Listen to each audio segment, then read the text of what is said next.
So, deepener, ibig sabihin, pinapalalim mo lalo yung trance state niya. So, ano ng deepener? Number 1. As I count from 5 to 1, you'll feel totally more relaxed, 1,000 times more relaxed. Kung anong gusto mo mangyari, feeling good, feeling so totally relaxed, open to suggestion. 5, as I count down 4, you'll go deeper and deeper, more relaxed. 3, 2, and 1.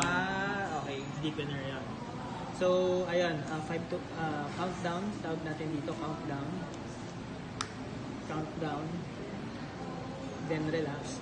So, pwede rin sabihin ko, kunyari, naka-relax na siya sa state na relax. So ito naman yung arm drop, relaxation.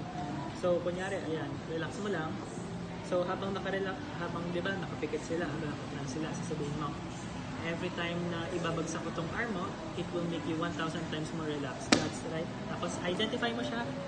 Ang gagawin mo sa kanya doon is, yan, so get out of trance, feeling good, feeling great. 1, 2, 3. Yan, open your eyes. Gagawin mo doon, every time na buwawag sa kamay niya, mas lalo siyang nare-relax 100 times more. Ganun yun. Tapos meron din isa pa, arm drop. Basta na, suggestion lang naman actually siya, na pinapalalim mo siya para mag-sum ng pangatlo, tapping.